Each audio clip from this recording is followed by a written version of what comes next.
damos muchas gracias, Señor y Padre Celestial, por la bendición y el regalo, la oportunidad de estar acá reunidos como iglesia ante su presencia. Le hemos adorado y alabado, Señor, con sinceridad, con sencillez, pero con sinceridad, con nuestro entendimiento y con nuestro corazón.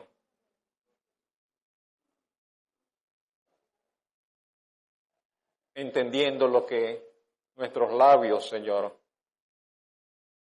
proclaman, que solo usted es digno de ser alabado, adorado, que usted es el único Dios, el Dios santo, el Dios grande, el Dios todopoderoso, pero también el Padre de todos aquellos que se han refugiado en el Salvador. Ahora, Señor, nos disponemos para mirar en su palabra, para escuchar su palabra, para reflexionar y vernos, mirarnos en el espejo de su palabra. Pedimos su bendición sobre nuestras vidas para ello. Que su Santo Espíritu nos asista, su gracia esté obrando activamente en nosotros, sobre nosotros. Su palabra sea en esta mañana viva, eficaz, más cortante que toda espada de dos filos, y penetre, Señor, dividiendo allí en nuestro corazón, cortando, Señor, en nuestro interior, haciendo la luz, Señor, en nuestras almas, trayendo, Señor, el entendimiento de todo aquello que usted quiere comunicarnos en esta mañana.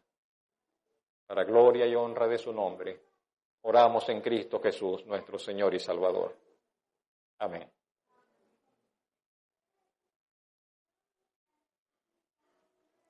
Hoy vamos con una reflexión más sobre el Génesis, sobre los cuadros del Génesis. Esta sería la quinta parte. No vamos a tener el apoyo de las diapositivas. Solamente veremos los textos allí. Pensaba cómo llamar este mensaje. ¿Santos o demonios? ¿Santos o demonios?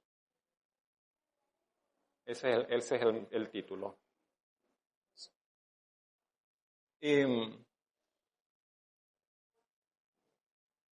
Tenemos la idea, el pensamiento de que nuestras vidas, nuestras características, nuestra personalidad incluso, y la de los otros, la de todos, permanecerá igual a lo largo del tiempo. Pero ese es un error, pensar de esa manera.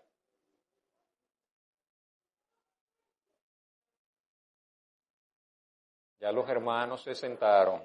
Mire acá ahora, céntrese acá. Es un error pensar de esa forma, porque todo cambia. Todo, absolutamente todo cambia. Y usted y yo no somos los mismos que hace 5 años atrás, 10 años atrás. Y dentro de 10 o 20 años, si el Señor nos da vida, tampoco seremos los mismos que somos hoy. El único que no cambia es el Dios inmutable, el Dios verdadero. Es el único en el cual dice la Biblia, no hay mudanza, pero ni sombra de variación. Del resto, todos estamos cambiando todo el tiempo. Pensaba acerca de eso, sin saber que iba a llegar a este pasaje con este enfoque. Pensaba en el hecho de que nosotros nos despedimos de nuestros conocidos, de nuestros familiares, cuando pasan a la eternidad, y tenemos la idea de que allá en la eternidad ellos serán o nosotros seremos igual que como éramos acá. Y tampoco será así. Y nos encontraremos con que las personas del otro lado de la vida en la eternidad no son como eran acá.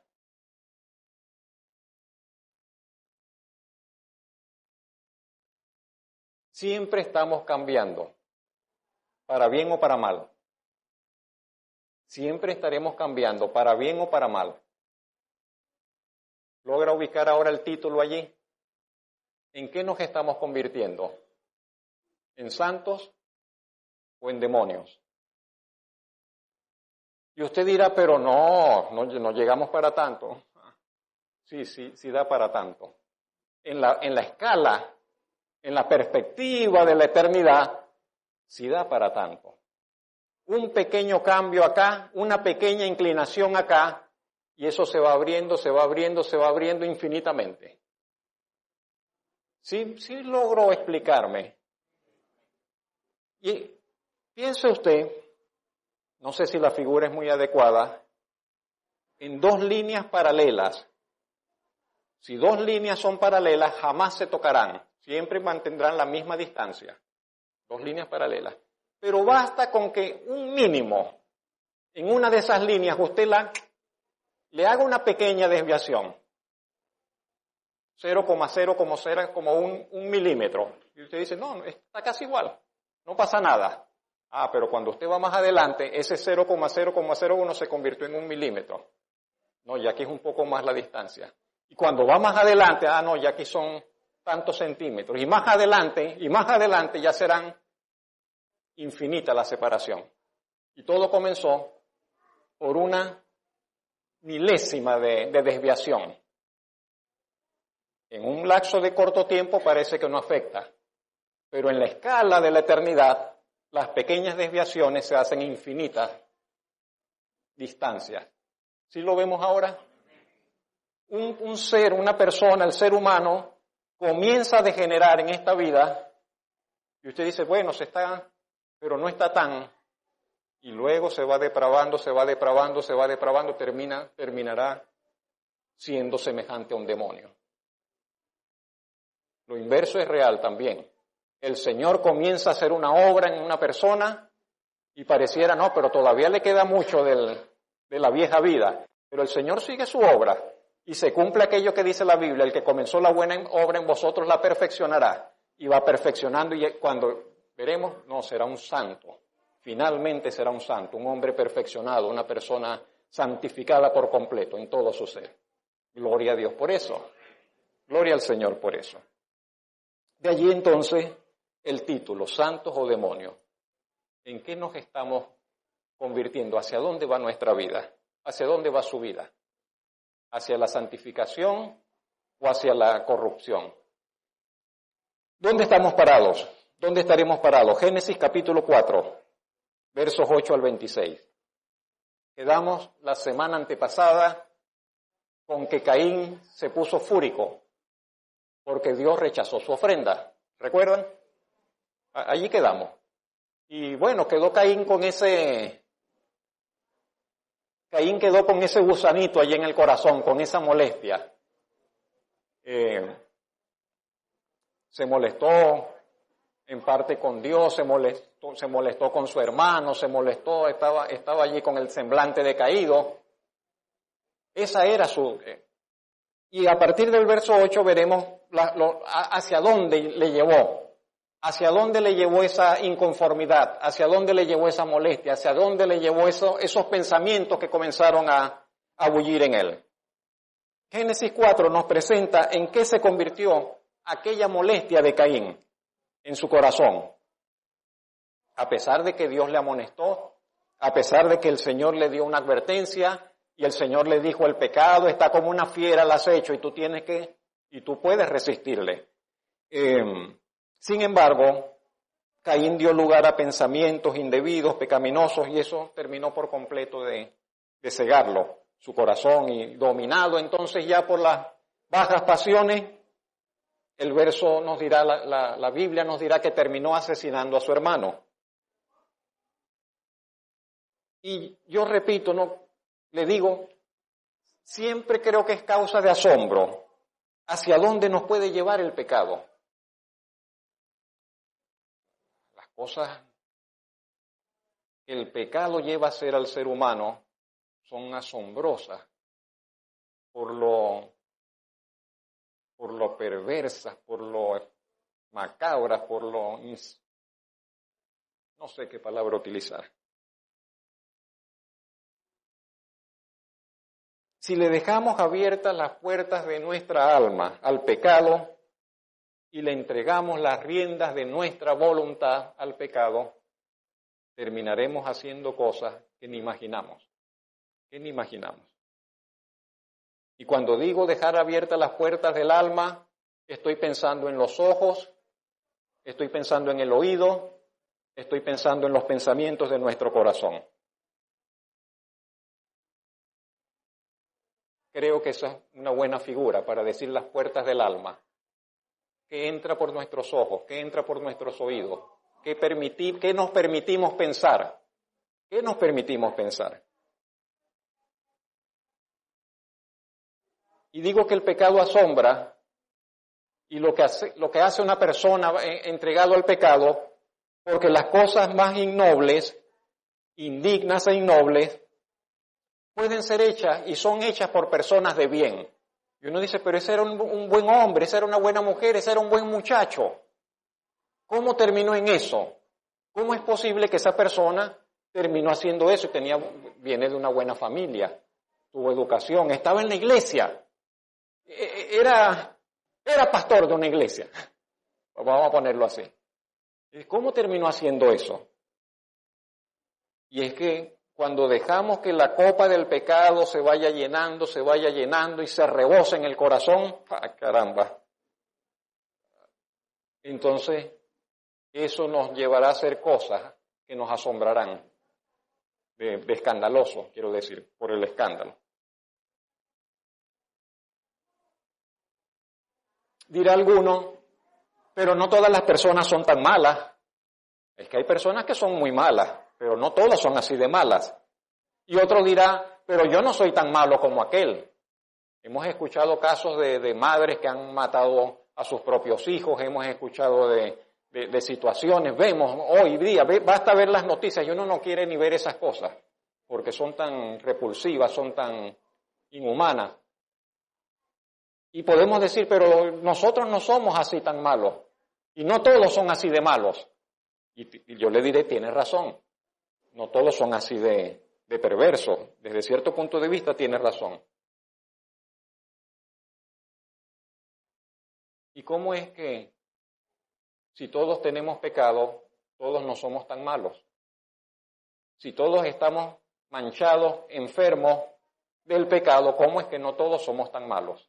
¿A qué se debe eso? Y yo le diré hoy, entre otras cosas, se debe a la bondad de Dios. A la bondad de Dios.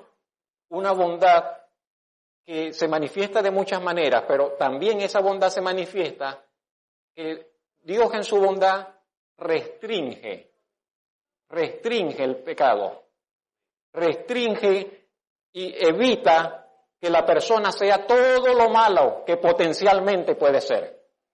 ¿Sí me explico?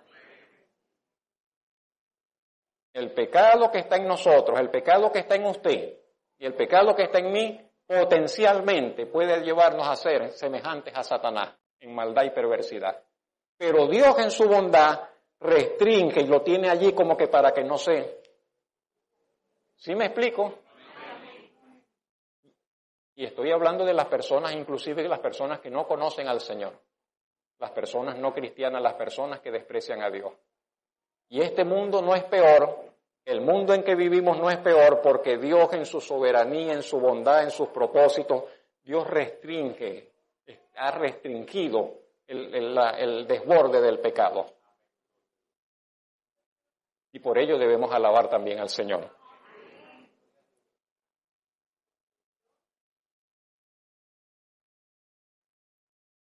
Otro aspecto que creo que debemos entender es el hecho de que los pecados pequeños, nosotros tenemos esa clasificación y yo creo que es válida.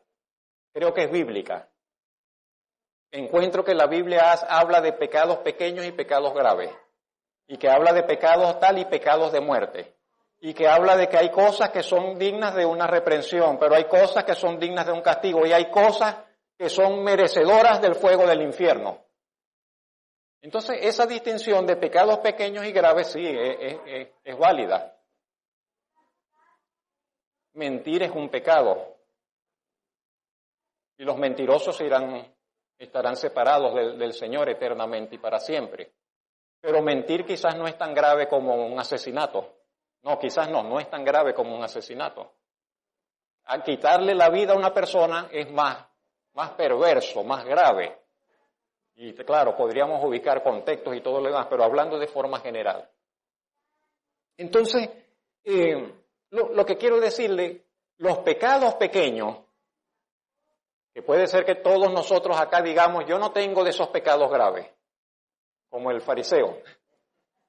No soy como los demás hombres, yo soy un hombre de familia, yo soy un hombre de bien, yo soy un hombre...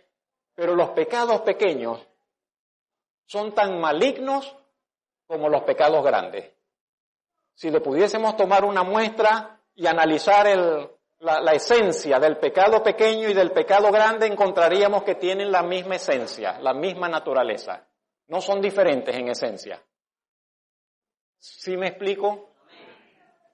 Y eso es importantísimo que lo entendamos. Los pecados, los pecadillos, los pecaditos, los pecados rosa, no sé, como lo queramos llamar.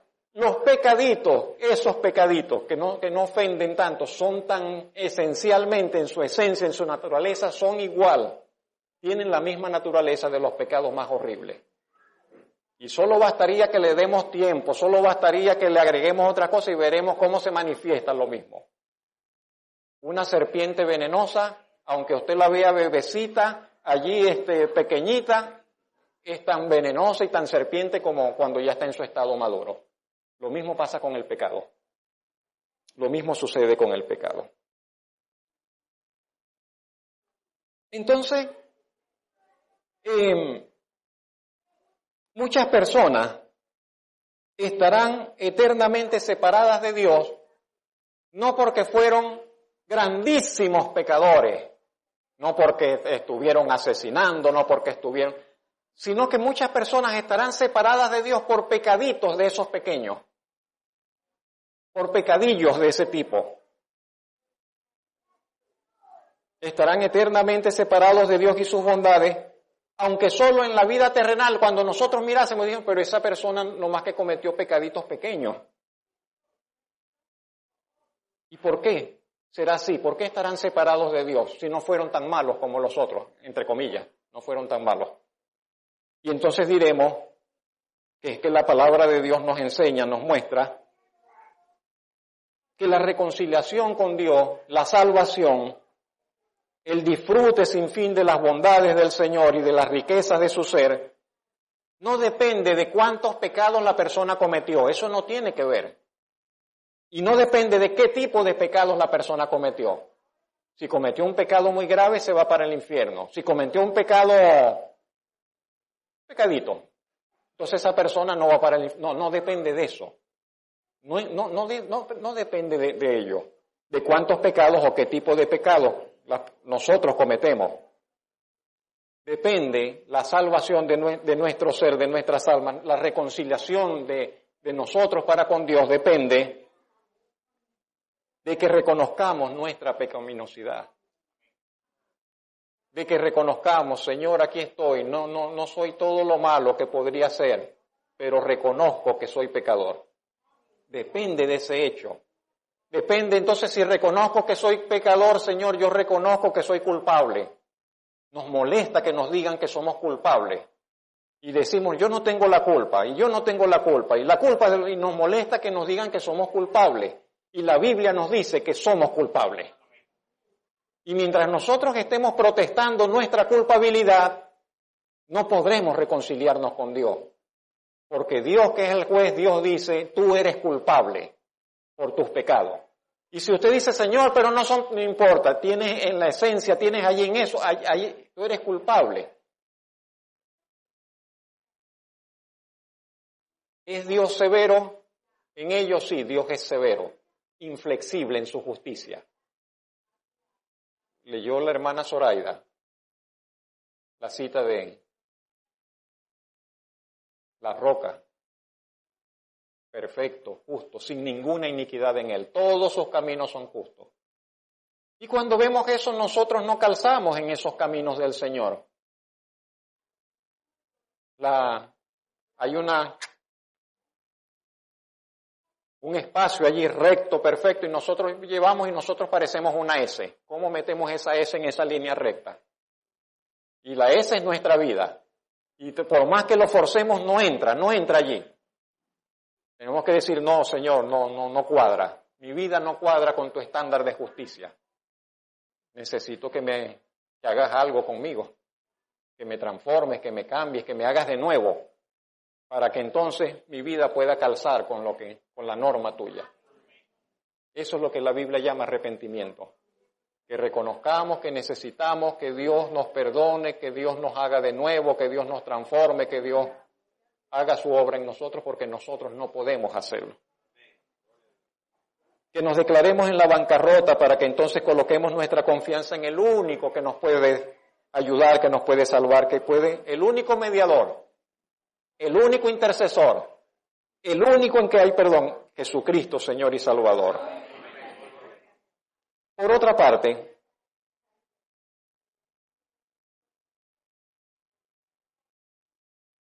nosotros no debemos, como creyentes, no debemos tolerar, debemos cuidarnos de que no estemos tolerando pecados, pequeños pecados en nuestra vida, que formen parte de nuestro vivir, que formen parte de nuestro carácter. Y decimos, no, pero es que yo soy así. O no sé qué otra cosa, que nos toleremos pequeños vicios, que nos toleremos pequeñas maldades. Porque esos pequeños pecados en nuestra vida son la causa de nuestros tropiezos. Queremos que Dios perfeccione, Dios cumpla su propósito en nosotros y oramos para que Dios cumpla su propósito y pedimos, Señor, cúmplase tu voluntad en mi vida. Oramos así, ¿verdad? Pedimos, Señor, hágase tu voluntad en mi vida. Pero parte de esa voluntad de Dios para que se lleve a cabo implica que nosotros que estemos dispuestos a abandonar todo lo que tengamos que abandonar. No solo los pecados escandalosos, sino los pequeños pecados secretos, los pequeños males que están allí de nuestra vida. Males morales, pecaminosos, quiero decir. ¿Por qué? Es como dice Cantares 2.15. Cantares 2.15 dice, la viña está allí, pero las pequeñas zorras, dice, la dañan. No tiene que ser, pero bastan las pequeñas zorras que estén por allí entrando y tal, y dice, y eso terminará dañando la viña. Y nosotros estamos en Cristo, y somos nuevas criaturas en Cristo, y queremos servir al Señor, y queremos entonces, pero si permitimos esos pequeños pecados, eso daña nuestra vida, y no se impedirán que el propósito pleno de Dios se cumpla en nosotros. Fíjese lo que le estoy diciendo, impedirá que esos pequeños pecados impedirán que el propósito de Dios se cumpla plenamente en usted. Por ello debemos estar atentos siempre a ello. Volvamos a Caín y a Génesis 4. Caín perpetró el primer asesinato sobre esta tierra. Lo cometió contra su hermano Abel. Lo sabemos todos, desde niños. Pero es importante que veamos, que reconozcamos que ese asesinato no llegó así de la nada. Antes de que Caín le quitase la vida a su hermano, ese asesinato se llevó primero a cabo en su corazón. Esa situación se llevó a cabo primero en su corazón, antes de que sus manos la llevasen a ejecución. Casi siempre es así. El adulterio tiene lugar primero en el pensamiento y corazón antes que se produzca en una cama. El robo tiene lugar primero en la mente, donde se va maquinando, se va estudiando, se va planificando antes de que se lleve a cabo. Casi siempre es así. El pecado primeramente tiene lugar en nuestro interior para luego entonces salir adelante. Y el pecado de Caín, por otro lado, tenía connotaciones, pienso que tiene connotaciones muy oscuras por todo lo que está allí. En primer lugar, Caín se molestó con Dios, porque el Señor rechazó su ofrenda. Y ya dijimos por qué la rechazó, porque Caín estaba torcido interiormente. Caín, por otro lado, se llenó de envidia. ¿Por qué la agarró contra su hermano? ¿Por qué no le dio por tirar piedras? ¿Por qué no le dio por ponerse a cortar monte? ¿Por qué no le dio pasar su molestia haciendo otra cosa? ¿Por qué la agarró contra su hermano? Se llenó de envidia y de celos contra su hermano porque su hermano fue favorecido por Dios y él no. Y entonces la agarró contra su hermano. Caín se negó a hacer caso a la palabra de exhortación de Dios, porque el Señor vino. Caín, ¿qué te pasa? ¿Por qué estás con el semblante decaído? Y el Señor le exhortó y el Señor le indicó, pero Caín desdeñó eso, no hizo caso de ello. Y finalmente Caín engañó a su hermano, le dijo, Abel, vamos a dar un paseo por el campo. Pero en esa invitación ya iba todo el plan de lo que él iba a hacer. Y la Biblia dice, estando en el campo, entonces Caín se levantó contra su hermano y lo mató, lo asesinó. Y aún después de asesinarle, no fue que Caín se puso a llorar, ay hermanito, te maté, ¿cómo es posible que he hecho? No, Caín fue muy fresco, dejó al hermano allí tirado y se fue como aquí no ha pasado nada. Y cuando Dios le dice, ¿dónde está Abel? ¿Recuerda la respuesta de Caín? Dice, ¿qué voy a saber yo dónde está Abel? Ni que yo soy, yo soy niñera de Abel. Hasta una mala respuesta le dio Dios. ¿Acaso que yo tengo que estar guardando a mi hermano? Yo no sé dónde está. Pero en ningún momento Caín mostró arrepentimiento. La historia hubiera sido otra si Caín dice, Señor, terminé matándolo, Señor. Perdóname, Señor, mira lo que hice. Pero no, Caín no mostró señal alguna de arrepentimiento ni de pesar por haber asesinado a su hermano. Y eso tenemos que notarlo. Es importante que lo notemos. El pecado es muy grave, sí, el pecado siempre será muy grave. Y Dios siempre juzgará el pecado. Pero hay algo en el Señor que le lleva a perdonar el pecado. Y Dios perdonará cualquier tipo de pecado. Cualquier tipo de pecado hay perdón dispuesto en Dios. Pero tiene que ocurrir algo que se llama arrepentimiento, contrición, pesar. Cuando la persona siente pesar, cuando la persona se siente triste por sus pecados, cuando la persona se siente acongojada por haber pecado y le dice al Señor, Señor, reconozco que yo hice mal y te pido que me perdone. Y se cumplirá lo que dijo el salmista, confesé mis transgresiones al Señor y tú me perdonaste, y el Señor me perdonó. Entonces, eso no sucedió en Caín. En ningún momento mostró señal de arrepentimiento. Y entonces eso nos debe llevar a ver otra cosa con relación al pecado. El pecado que no se resuelve, el pecado que no es tratado por la confesión y por el arrepentimiento, endurece nuestro corazón. Cuando nosotros no reconocemos nuestro pecado y no vamos con el Señor para que el Señor nos limpie de ello, y eso endurece más nuestro corazón. Y va esa etapa, entonces el corazón se va endureciendo, y por eso que le digo que vamos escalando en maldad, y vamos escalando en perversidad, y vamos cada vez más lejos de Dios, y ya aunque escucha a Dios mismo hablándome, ya no.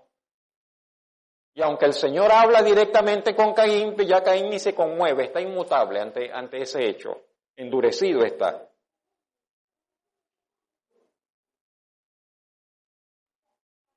en ello, ¿no? Vemos, por ejemplo, qué tan cerca están las palabras del Señor Jesucristo. En Mateo 5:22.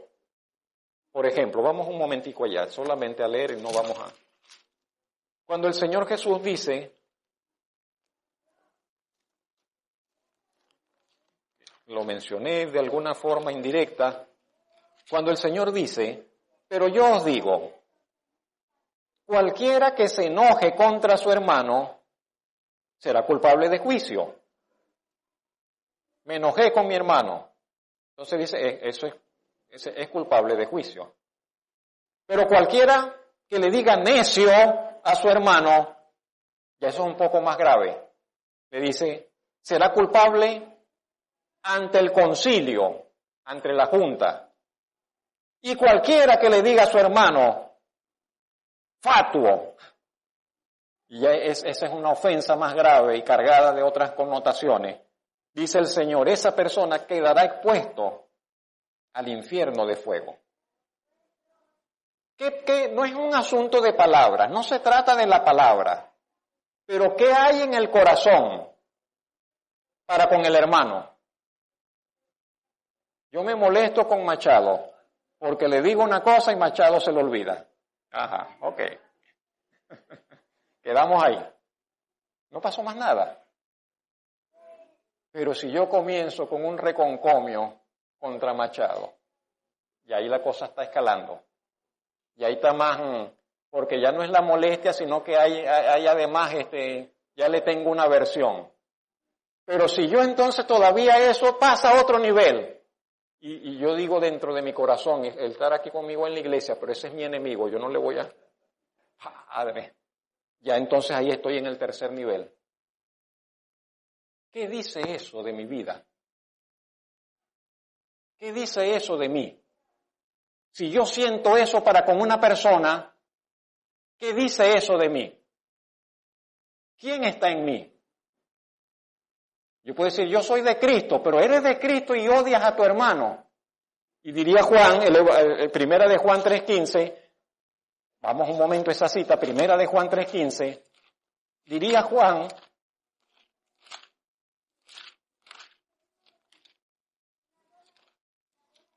no quiero parafrasearlo ni quiero decirlo con exactitud, primera de Juan 3:15, el apóstol Juan dijo, todo aquel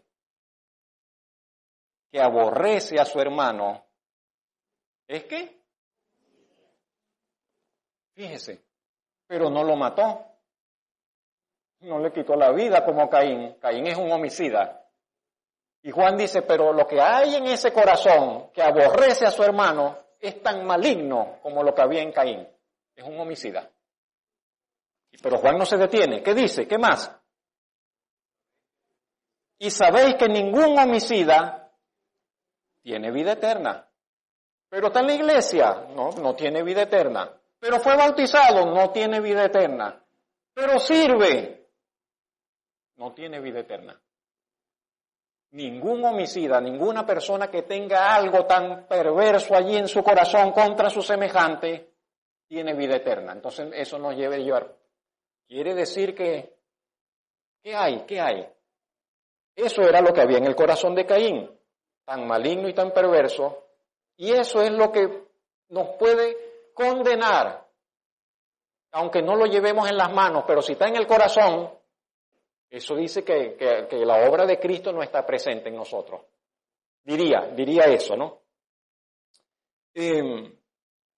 Otra de las cosas por las cuales tenemos que estar siempre agradecidos para con el Señor, hermanos, amigos, de que Dios no se queda de brazos cruzados. Y aún lo vemos confrontando a Caín nuevamente. Dios siempre está presto para confrontarnos a causa de nuestros pecados. Qué bendición que Dios nos salga al encuentro y nos diga, ¿qué estás haciendo? Qué bendición que Dios nos salga al encuentro y corra la cortina. Y dice, Señor, estoy desnudo. Que el Señor nos desnude. Qué bendición. Que el Señor, cuando estamos en una cuestión oscura por allí, que no queremos que nadie nos vea, venga el Señor y encienda su foco sobre nuestras vidas. Qué bendición cuando el Señor nos confronta con nuestro pecado y nos muestra y nos dice directamente, estás mal. Porque entonces allí está la oportunidad nuevamente sobre nosotros para que digamos, sí, Señor, tienes razón, estoy así. Ayúdeme para salir de esto. Qué bendición es eso, que Dios esté dispuesto a confrontarnos. Y lo vemos con Caín también.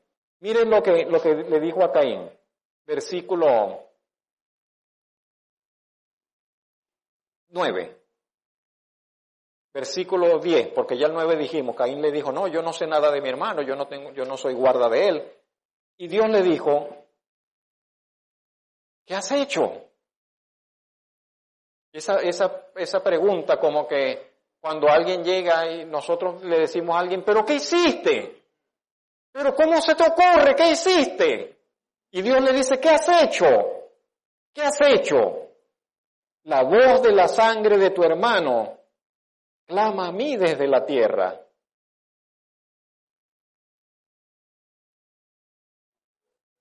Y esas palabras son unas palabras de confrontación para Caín.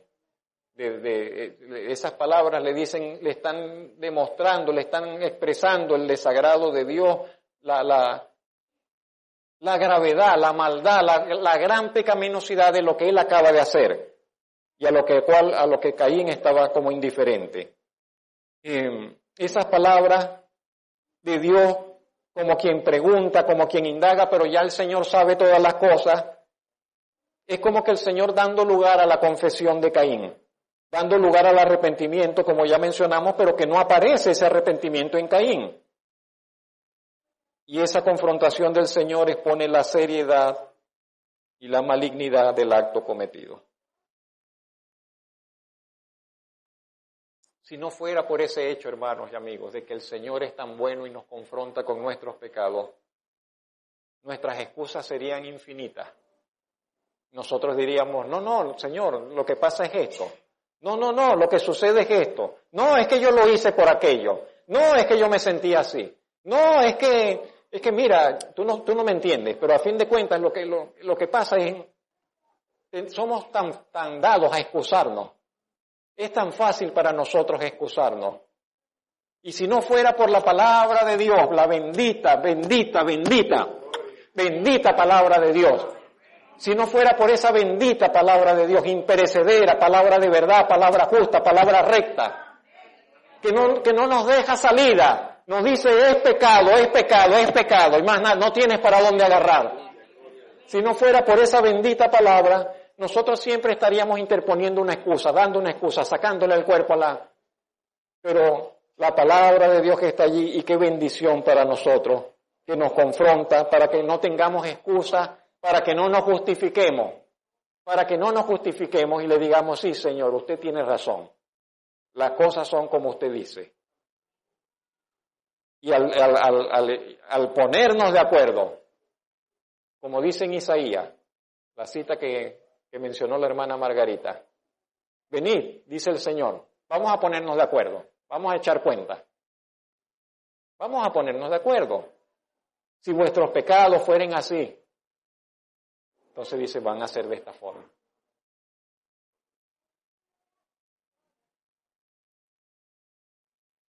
A continuación, en el verso 12, el Señor impone el castigo que Caín tiene que soportar como consecuencia de su pecado. El pecado, sea del tipo que sea, y sea de la naturaleza que sea, siempre traerá lamentables consecuencias sobre nuestras vidas. En una oportunidad les dije, Dios nos perdona, el Señor nos perdona, pero no somos librados de todas las consecuencias de nuestros pecados.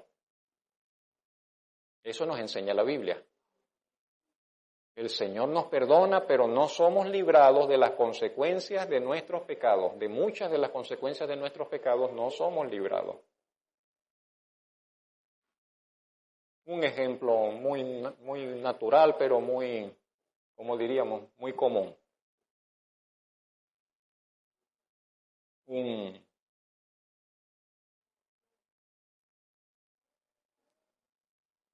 Un hombre engaña a su esposa y con la persona con la engañó queda embarazada.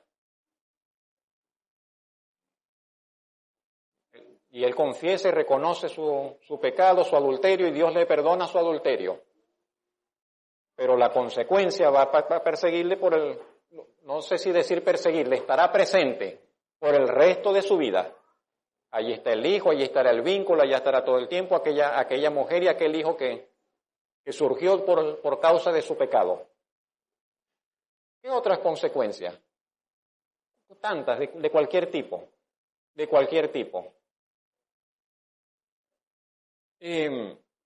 Entonces, el Señor viene con Caín y le impone las consecuencias, el castigo que tiene que soportar por su pecado.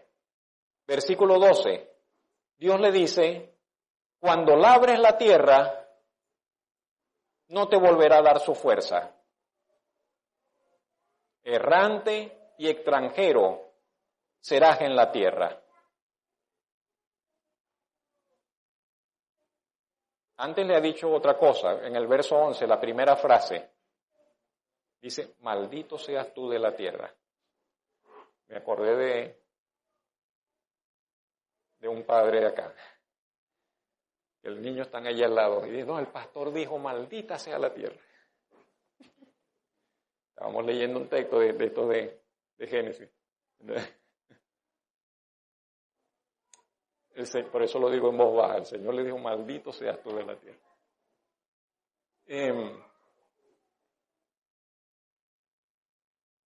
En el caso de Caín, las consecuencias de su pecado le habrían de acompañar por el resto de su vida donde él fuese.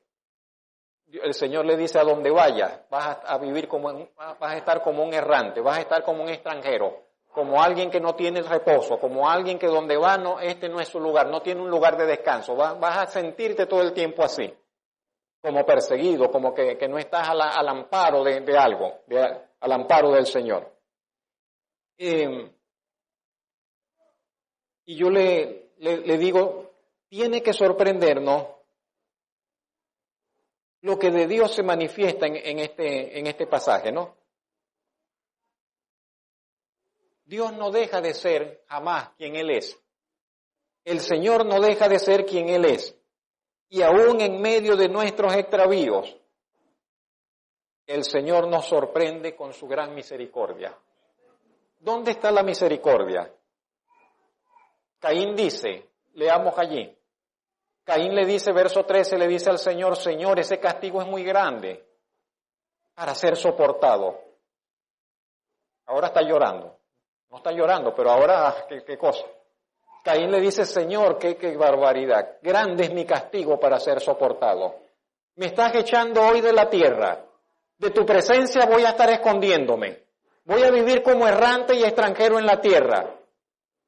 Y me va a suceder que cualquiera que me halle me va a matar. Dice un refrán popular, todo el malo es cobarde, tendrá algo de cierto.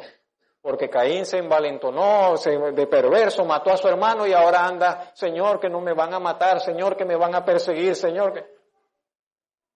Pero la misericordia del Señor tan grande, y aún para con Caín, que el Señor no le dijo, bueno, ahí tienes tu merecido, así como mataste a tu hermano, te van a matar a ti. El Señor no le dijo eso.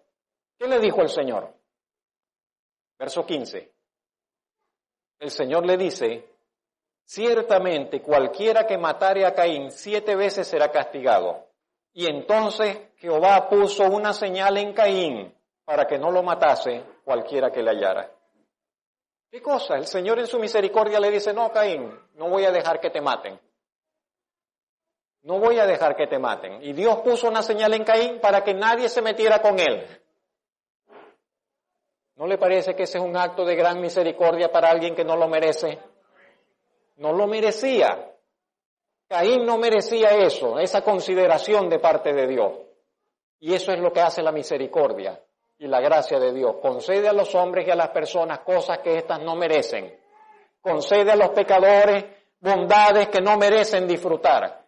Y el Señor le da una seguridad a Caín y le asegura, no te van a quitar la vida. Increíble. Asombroso, quiero decir, más bien, asombroso. De allí en adelante, entonces, Caín vivió, como dice el texto, errante por la tierra. En el verso 16, 14 y 16, eso es lo que se nos dice. Caín ha dicho, seré errante y extranjero en la tierra. Y en el verso 16 dice, salió pues Caín de delante del Señor y habitó en tierra de Nod, al oriente de Edén. Pero resulta que ese Nod, esa palabra significa errante. Y está diciendo entonces, Caín habitó errante al oriente del Edén. Y toda su vida fue en eso, entonces, como que desligado de Dios. De allí en adelante, Caín quedó como que desligado de Dios, errando por la vida. ¿No es eso lo que nos pasó a nosotros antes de conocer al Señor?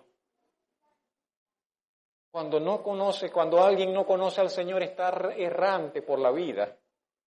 Está dando tumbos para acá, para allá, está como desamparado, está como que sin esperanza, está como que... No como, está de hecho así. Desamparado, sin seguridad, sin un norte, sin un asidero. Es lo que nos pasa también a nosotros, los cristianos.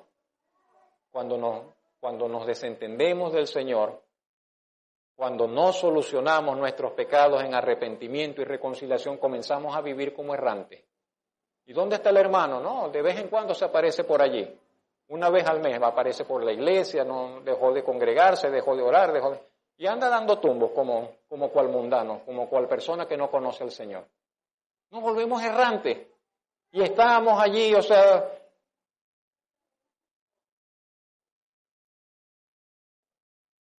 nosotros estamos invitados a llevar una vida con propósito en el Señor.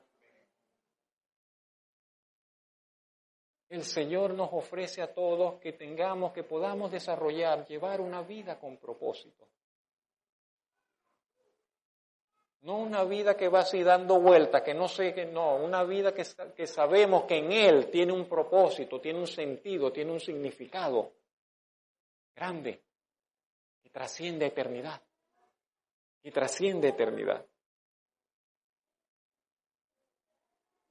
Y esa vida está al alcance de cada uno de nosotros, está al alcance suyo. No importa qué edad tiene usted, no importa cuántos años tiene usted, no importa qué pasado haya tenido usted, y no importa qué presente tenga usted hoy. No sé qué cosas tú estás enfrentando hoy, pero no importa. En el Señor hay esperanza, hay futuro, y hay un propósito, y un buen propósito de bien para tu vida. El único requisito es que estemos dispuestos a no dar lugar al pecado en nuestras vidas. El único requisito es ese, que no demos lugar al pecado en nuestra vida, y se nos hará cada vez más claro el propósito de Dios. Y entenderemos, por fin yo vi por qué entonces el Señor permitió esto. Por fin ahora entiendo hacia dónde va mi vida. Pero mientras nosotros estemos dando lugar al pecado, vamos a estar todo el tiempo confundidos. ¿Y qué será lo que el Señor quiere? ¿Y por qué me pasan tantas cosas? ¿Y por qué? ¿Y para dónde voy? Comencemos a quitarnos el peso del pecado que nos asedia, como dice allá en Hebreo.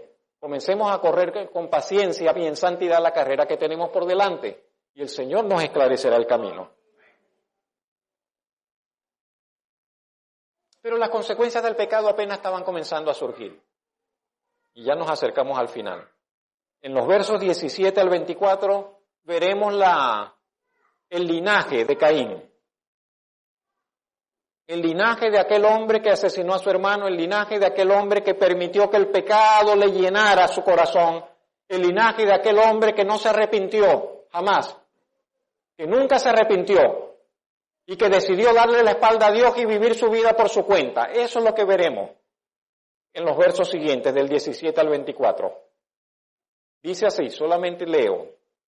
Y conoció Caín a su mujer, la cual concibió y dio a luz a Enoc. Y edificó una ciudad ¿Quién edificó la ciudad? Caín. Y le puso a la ciudad el nombre de su hijo. Y por allí comenzamos a ver la arrogancia, por allí comenzamos a ver esa cuestión. No, en ningún momento le nombró, pensó en nombrar la ciudad con el nombre de Dios, con el nombre, no. Él dijo, le voy a poner el nombre de mi hijo. La jactancia, la vanidad allí, la autosuficiencia. Y a Enoc le nació Irad. Irad engendró a Mehujael. Y Mehujael engendró a Metusael. Qué nombrecito, si están buscando alguno por acá para sus hijos. No le aconsejo esto. Y Metusael engendró a Lamec. Y resulta que Lamec tomó para sí 2 mujeres y ahí comenzó la poligamia. En la historia de la humanidad, entonces vemos allí de los descendientes de Caín, comenzó la poligamia. El hombre tomó 2 mujeres, por primera vez en la historia humana sucedió eso. El nombre de una fue Ada, el nombre de la otra fue Sila. Ada dio a luz a Jabal, el cual es padre de los que habitan en tiendas y crían ganado. Y el nombre de su hermano fue Jubal, el cual es padre de todos los que tocan arpa y flauta. Menos mal que yo toco es piano. Y engendró Noé, esta cita no es, salté una página. Y Sila también dio a luz a Tubal-Caín. Y este Tubal-Caín era artífice de toda obra de bronce y de hierro. Y yo me quedo allí con la pregunta, cuando dice que era artífice de las obras de bronce y de hierro, ¿estaba allí ya la idolatría? ¿Estaría ya la idolatría ahí? ¿Estaría ese hombre haciendo figuras de bronce para mostrarlas como ídolos a los cuales adorarle? No me extrañaría que así fuese. Pero no lo afirma la Biblia, solo que me queda la sugerencia, la pregunta allí. Y en el verso 23 dice, vuelve a Lamec, el hombre arrogante, Lamec, el que tenía 2 mujeres, y dice Lamec a sus mujeres, a Ada y Sila, les dicen, oigan mi voz, mujeres de Lamec, escuchen mi dicho, un varón mataré por mi herida. Si alguien me hace una cortadita, yo lo mato, es lo que está diciendo el hombre. Un varón mataré por mi herida. Y si un joven me viene a echar bromas, también lo mato con un golpe. ¿Qué carácter? ¿Qué carácter hay allí en esas palabras? Si 7 veces será vengado Caín, entonces Lamec 70 veces tiene que ser vengado.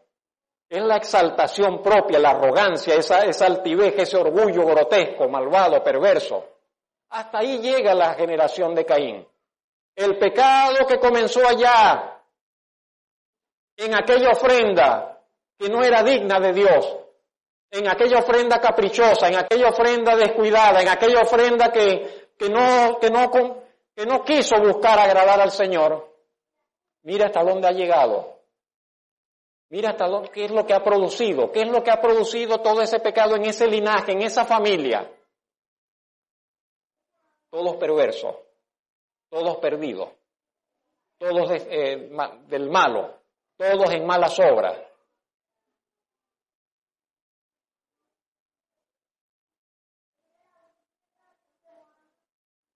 Es el historial de los descendientes de Caín. Y así cierra la Biblia.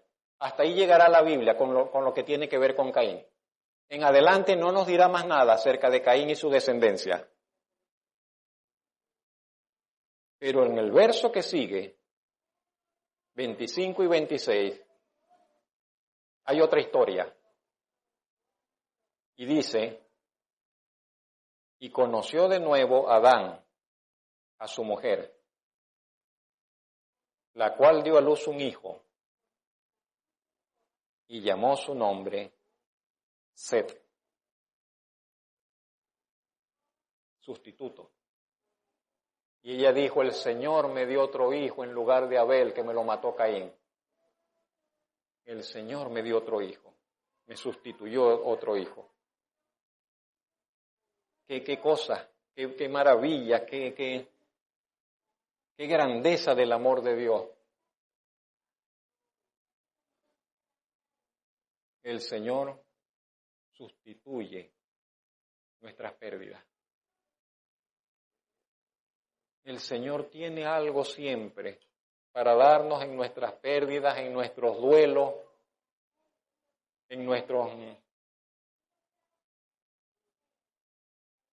pesares.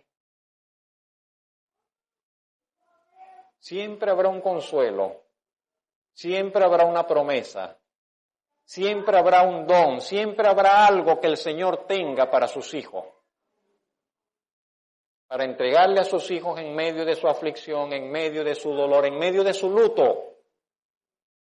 Siempre el Señor tendrá algo para consolar el corazón de los suyos, porque Él es Dios consolador, porque Él es Dios que sustituye, porque Él es Dios que entrega. Y así lo experimentó Eva. Así lo experimentó Eva. Y cuando Eva quedó embarazada y tuvo este otro hijo, dijo, este me lo está dando el Señor para sustituirme a aquel que me mató Caín. Estaba clarita. Estaba clarita. Y dice el verso 26, y a Set, a este Set, también le nació un hijo, y llamó su nombre Enós. Y entonces, a partir de este Enós, a partir de este hijo, los hombres, ¿qué pasó? Comenzaron a invocar el nombre del Señor.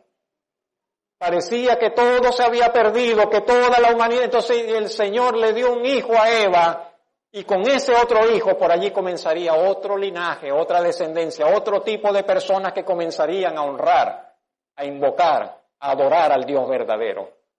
De este Enós, entonces vendrán todo el relato de todo lo que encontramos acá, en la Biblia más adelante. Bendito sea el nombre del Señor.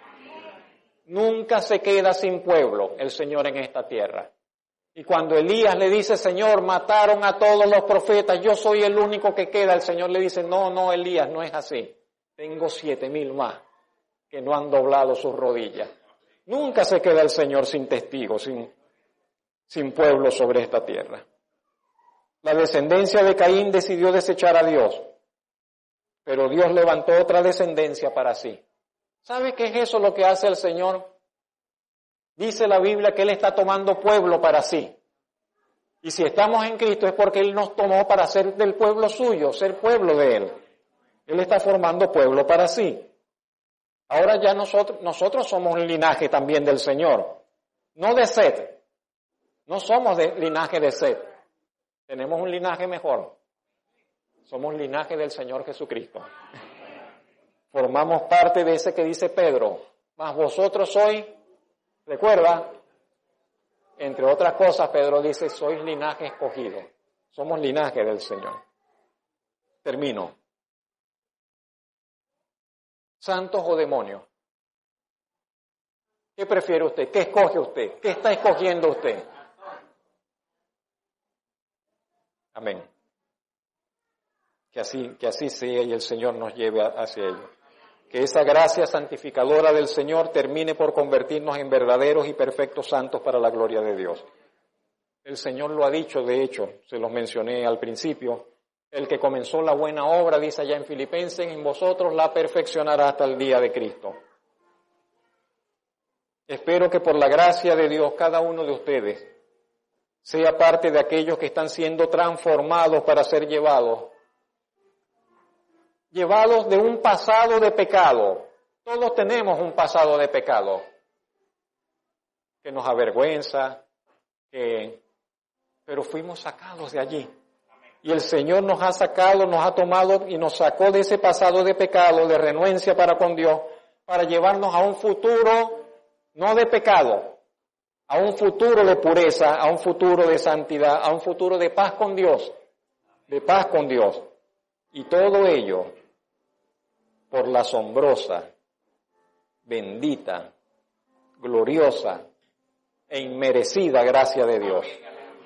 Esa gracia que está rescatando hombres y mujeres, que ha estado rescatando hombres y mujeres a lo largo de la historia y todavía hoy continúa, rescatándolos del dominio de las tinieblas, del reino de las tinieblas, para llevarlos a un futuro de salvación y seguridad eterna y bienaventurada en Cristo Jesús, Señor y Salvador.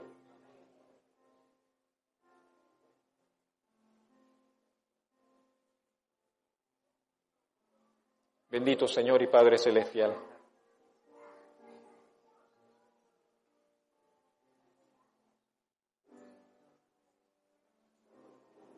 Quiero agradecer por su gracia. ¿Por dónde comenzar, Señor? No lo sé. Agradecer por esa gracia suya que se derramó, Señor, se ha venido derramando desde tiempos inmemoriables, Señor, sobre esta tierra, sobre los pecadores, y nosotros allí, Señor. Gracias, gracias, gracias, Padre Celestial, por haber mostrado, Señor, su misericordia, su bondad, su amor. Como dijo el escritor bíblico, más Dios muestra su amor para con nosotros, en que siendo aún pecadores, Cristo murió por nosotros. Gracias, Señor, por ese amor. Esa gracia que hizo diferencia, que hace diferencia. Ese perdón que nos limpió, que todavía nos limpia, que nos limpiará de todos nuestros pecados. Esa obra que usted está realizando y que ha de ser terminada, perfeccionada en cada uno de nosotros. Que finalmente, Señor, nos llevará a convertirnos en otras personas, santificados, perfeccionados, semejantes a nuestro Salvador, sueltos de las amarras, de las contaminaciones del pecado, sueltos, Señor, de todo mal, libres para glorificarle, para honrarle, para disfrutar de su presencia, de sus bondades, de sus gracias, Señor. Hoy agradecemos, hoy bendecimos su nombre por el Salvador. Bendecimos su gloriosa persona, Señor, por las promesas que están allí en su palabra. Y damos gracias por podernos reconocer como parte del linaje suyo por la fe en nuestro Señor Jesucristo. Ayúdenos, por otro lado, mi Dios y Señor, ayúdenos a santificarnos, ayúdenos a presentarnos, Señor, delante de usted, Señor, tal cual nuestra condición y necesidad. Que siempre que usted coloque su foco, su luz sobre nuestras vidas, usted nos ayude, Señor, a no escondernos, a no intentar escondernos, Señor, sino que nos podamos quedar debajo de su luz escudriñadora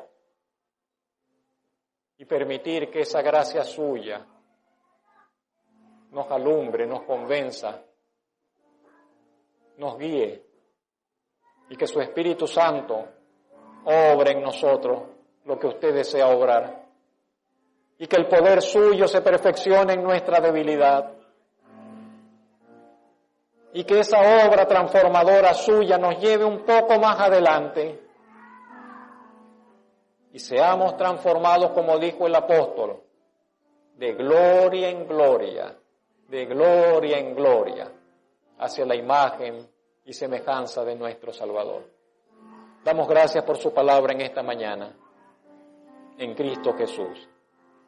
Amén.